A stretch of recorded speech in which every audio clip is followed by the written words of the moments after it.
पिछले पार्ट में हमने देखा कि मैनी और एली को एक बेबी होता है जिसका नाम ये लोग रखते हैं पीचेस। अब पीचेस थोड़ी बड़ी हो गई है और मैनी, सीड, डियागो सभी एक साथ खुशी खुशी रह रहे हैं।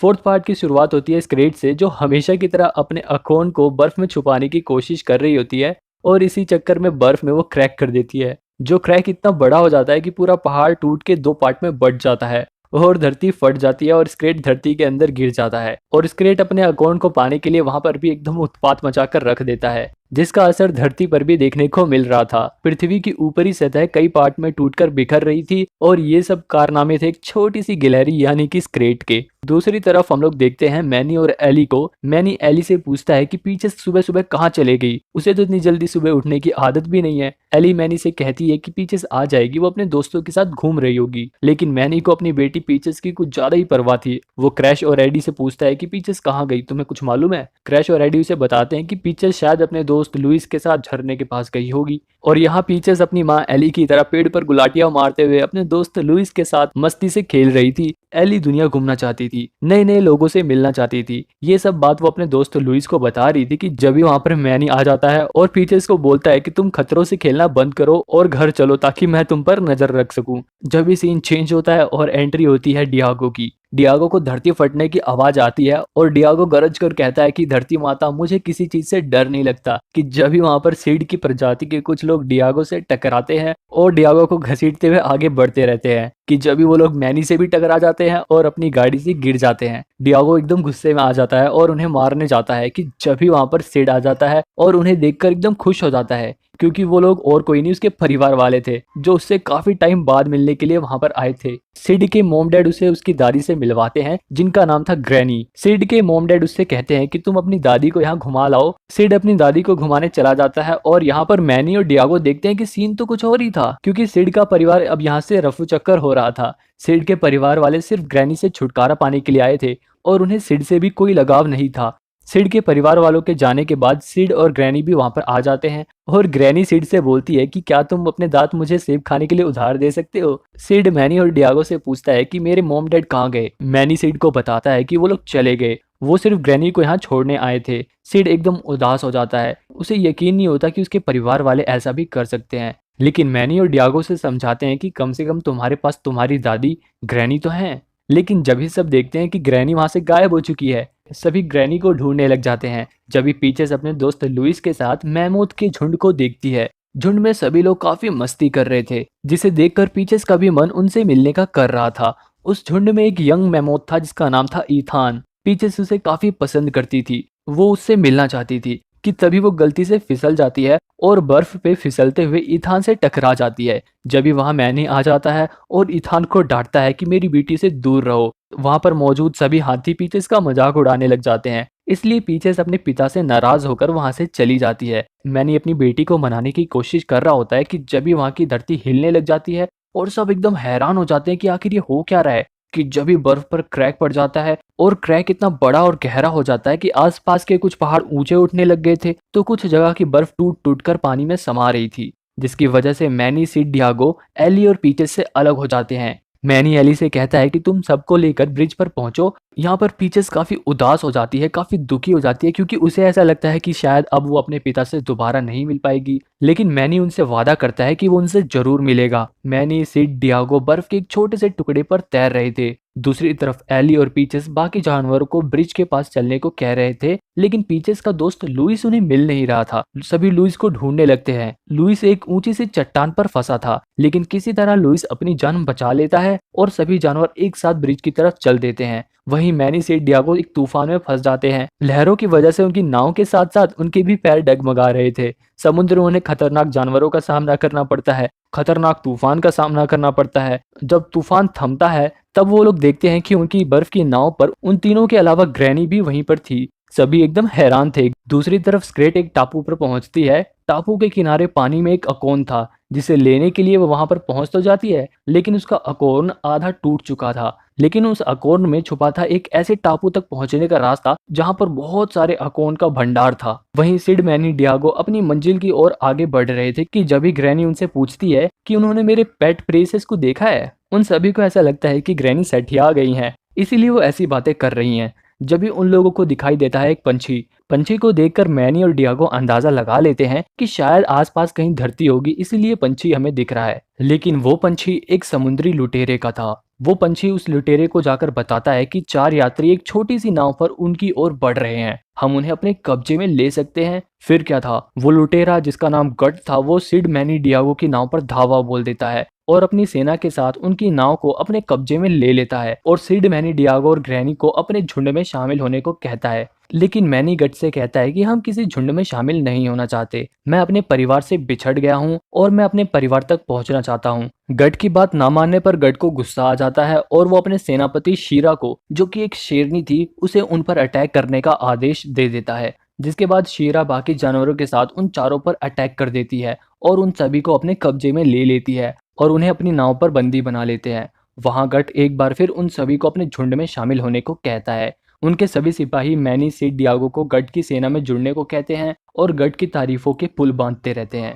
लेकिन वो लोग गट के ऑफर को ठुकरा देते हैं, इसलिए गट को गुस्सा आ जाता है और वो गुस्से में ग्रैनी को समुद्र में फेंकने का आदेश दे देता है। और गट ग्रैनी को पानी में ढकेलने ही वाला था कि मैनी उनसे लड़ने लग जाता है और इसी बीच नाव का एक पेड़ जो पिलर का काम कर रहा था वो टूट जाता है, जिसकी वजह से पूरी नाव 2 टुकड़ों में टूट जाती है और देखते ही देखते वो पूरी नाव पानी में डूब जाती है। गट काफी गुस्से में था और बचे कुछ सिपाहियों के साथ उन चारों से बदला लेने की ठान लेता है। शीरा भी पानी में गिर गई थी, गट उसे छोड़कर वहां से चला जाता है। शीरा पानी में डूब रही थी जब ही मैनी और उसके दोस्त वहां पहुंचते हैं और शीरा को बचा लेते हैं। वहीं दूसरी तरफ सभी जानवर ब्रिज की तरफ आगे बढ़ रहे थे और सभी जानवर एक जगह रात गुजारने के लिए रुकते हैं। पीछे से एक पेड़ पर उल्टा लटकी थी कि जब भी वहां पर उसका क्रश इथान आ जाता है और उन दोनों में थोड़ी बातचीत होती है। इथान पीचस को अपने साथ कल सुबह घूमने के लिए इनवाइट करता है। मैनी अपने दोस्तों के साथ उसी नाव पर आगे का सफर चालू रखता है। शीरा और डियागो के बीच में थोड़ी बहस भी होती है, लेकिन जब भी उन लोगों को एक टापू दिख जाता है और सभी जल्दी से उस टापू पर पहुंच जाते हैं।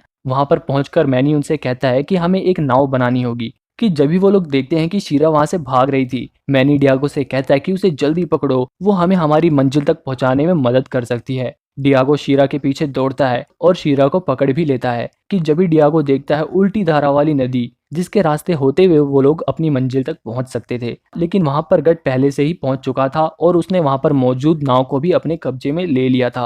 अब मैनी को ये सोचना था कि आखिर नाव को गट के कब्जे से कैसे छुड़ाया जाए। कि जब भी वहां पर वो देखता है कुछ छोटे छोटे नन्हे नन्हे जानवरों को, जिनके परिवार वालों को गट ने अपने कब्जे में ले लिया था और उनसे वो काम करवा रहा था। अब मैनी उन नन्हे नन्हे जानवरों के साथ मिलकर उस नाव को चुराने का प्लान बनाता है। रात को डियागो शीरा के पास पानी लेकर जाता है और डियागो शीरा को झुंड में शामिल होने को भी कहता है। डियागो शीरा को बताता है कि हम एक परिवार की तरह रहते हैं, हम एक दूसरे की हिफाजत करते हैं, तुम्हारे कप्तान की तरह नहीं जो तुम्हें मुसीबत में छोड़कर चला गया। सुबह होते ही मैनी तैयारी का जायजा लेता है। प्लान के अकॉर्डिंग डियागो को उन नन्हे जानवरों के दोस्तों को छुड़ाना था और सिड और ग्रैनी को नाव की रस्सियां छुड़ाकर नाव पर कब्जा करना था। जब भी वो लोग देखते हैं कि शीरा वहां से भाग जाती है और गट को बता देती है कि हमारे दुश्मन यहाँ पर पहुंच गए हैं, लेकिन गट शीरा से कहता है कि तुम उस शेर को मार दो, नहीं तो मैं तुम्हें मार दूंगा। जब भी वो लोग देखते हैं कि उन नन्हे जानवरों की एक छोटी सी सेना उन पर आक्रमण करने के लिए आगे बढ़ रही थी, जिसे देखकर गट और इसकी सेना हंसने लग जाती है। कि जब भी वो लोग देखते हैं कि उन नन्हे जानवरों के साथ मैनी भी उन पर अटैक कर रहा था, जिसे देखकर गट को काफी गुस्सा आ जाता है और उनसे बदला लेने के लिए वो उन पर अटैक कर देता है। जैसे ही वो लोग वहां जाते हैं, मौका पाकर डियागो उन नन्हे जानवरों के दोस्तों को छुड़ा देता है और सिड और ग्रैनी नाव की रस्सियां खोल देते हैं। कि जब ही सिड को एक जंगली फल दिख जाता है और सिड उसे खा लेता है, जिसकी वजह से सिड का पूरा शरीर ढीला पड़ जाता है। वहीं उन नन्हे जानवरों की सेना और गट की सेना एक दूसरे की तरफ बढ़ ही रही होती है कि जब ही उनमें से कुछ नन्हे जानवर पत्तों का हवाई जहाज बनाकर उनकी तरफ आते हैं और जमीन पर जो नन्हे जानवर थे वो छोटे छोटे डंडों के सहारे कूदकर पत्तों के हवाई जहाज पर लटक जाते हैं और वहां से भाग जाते हैं। अब सामने सिर्फ मैनी को अकेला देखकर खरगोश उस पर अटैक कर देता है और उसे मार देता है। लेकिन खरगोश ने जिसे मारा वो मैनी नहीं, बल्कि उसके जैसा दिखने वाला एक पुतला था। असलियत में मैनी ने उन नन्हे जानवरों के साथ मिलकर प्लान बना था और मौके का फायदा उठाकर वो लोग नाव की तरफ बढ़ते हैं और उनके पीछे पीछे गट की पूरी सेना काफी गुस्से में उनकी तरफ आ रही थी। अब नाव भी पानी में उतर गई थी और किसी तरह बचते बचाते मैनी, सिड और ग्रैनी उस नाव पर पहुंच जाते हैं। लेकिन डियागो अभी भी नाव तक नहीं पहुंचा था, क्योंकि शीरा डियागो पर अटैक कर देती है। लेकिन डियागो शीरा को समझाता है कि तुम हमारे साथ चलो, इन लुटेरों के साथ रहने का कोई फायदा नहीं है। इसके बाद डियागो और शीरा नाव की तरफ भागते हैं कि जब भी उनके पीछे गट आ जाता है और गट को रोकने के लिए शीरा उसके आगे बर्फ फेंक देती है, जिससे फिसल कर गट पानी में गिर जाता है। मैनी और उसके दोस्त वहां से भाग जाते हैं। गट काफी गुस्से में था और गुस्से में एक बर्फ की चट्टान को तोड़कर वो एक नाव बना देता है और नाव पर उसकी पूरी सेना आ जाती है और अब वो मैनी से और उसके सभी चाहने वालों से बदला लेने के लिए आगे बढ़ते हैं। दूसरी तरफ सभी जानवर उस ब्रिज की तरफ बढ़ रहे थे। वहीं पीचेस अपने क्रश इथान और उसके दोस्तों के साथ एक गुफा में घूम रही थी। इथान के दोस्त पीचेस से पूछते हैं कि लुइस तुम्हारा दोस्त है, कहीं तुम उसे पसंद तो नहीं करती। पीचेस उनसे कहती है कि हम दोनों सिर्फ साथ में घूमते हैं, लेकिन हम दोनों दोस्त नहीं हैं। कि जब ये बात लुइस सुन लेता है और लुइस काफी उदास हो जाता है और वहां से चला जाता है।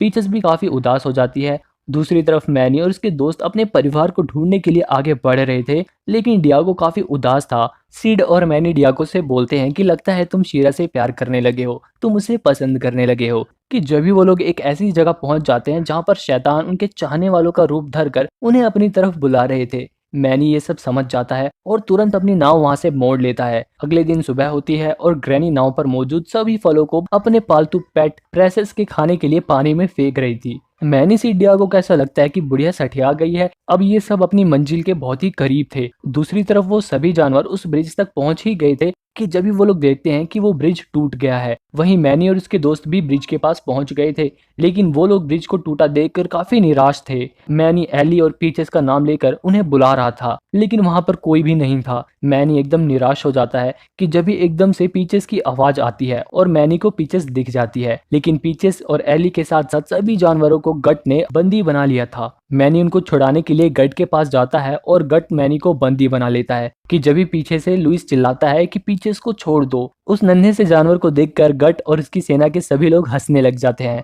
गट लुइस को एक चाकू देता है और पीचेस को छुड़ाने का एक मौका भी देता है, लेकिन लुइस से वो चाकू भी नहीं उठ रहा था, इसलिए गट हंसने लग जाता है। कि जब भी लुइस उस चाकू को उठाकर फेंकता है, जिससे वहां उनकी नाव की बर्फ पर क्रैक पड़ जाता है और मैनी और उसके दोस्त उनकी सेना पर आक्रमण कर देते हैं। सिड और ग्रैनी के पीछे गट के सिपाही पड़ जाते हैं कि जब भी खतरे को देखकर ग्रैनी अपने पालतू जानवर प्रेशियस को बुलाती है। प्रेशियस को देखकर वो सभी डर जाते हैं, क्योंकि प्रेशियस और कोई नहीं बल्कि एक बड़ी सी व्हेल मछली थी। ग्रैनी और सिड उस मछली के अंदर घुस जाते हैं। वहीं दूसरी तरफ मैनी और डियागो गट की सेना से लड़ रहे थे, उनके साथ शीरा भी उनकी मदद कर रही थी। कि जब भी सिड और ग्रैनी उस बड़ी सी व्हेल मछली की मदद से उन सभी की बैंड बजा देते हैं। वहीं मैनी और गट के बीच में अभी भी बहुत ही खतरनाक लड़ाई चल रही थी। वो दोनों एक बर्फ पर लड़ रहे थे, जो बर्फ उस पहाड़ पर फिसलकर नीचे गिर रही थी। मैनी बड़ी बहादुरी से गट को हरा देता है, लेकिन मैनी भी उस चट्टान से गिर जाता है। कि जब ही सीड और ग्रैनी उस व्हेल मछली के साथ वहां पर आते हैं और मैनी को बचा लेते हैं।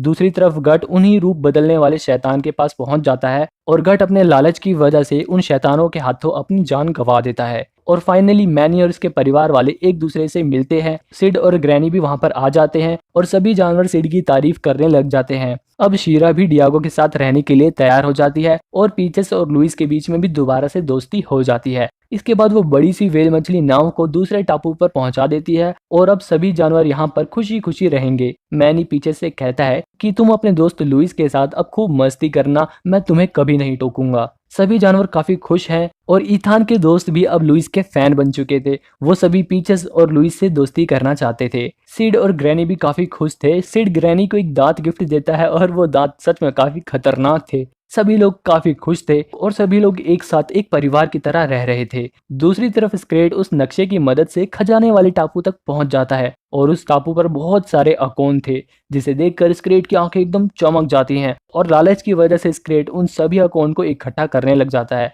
और लालच के ही चक्कर में वो एक ऐसे अकोन को उठा लेता है जिसकी वजह से वो पूरा टापू पानी में समा जाता है और वहां के सारे अकोन गायब हो जाते हैं और स्क्रेट के हाथ कुछ नहीं लगता है। ये मूवी यहीं पे खत्म हो जाती है। अब इसके आगे की कहानी नेक्स्ट पार्ट में देखेंगे। जब तक इस वीडियो को लाइक करके चैनल को सब्सक्राइब कर लो और बेल आइकन भी दबा लो और कमेंट में हमें बताओ कि आपको कौन सा कैरेक्टर और कौन सा सीन सबसे अच्छा लगा।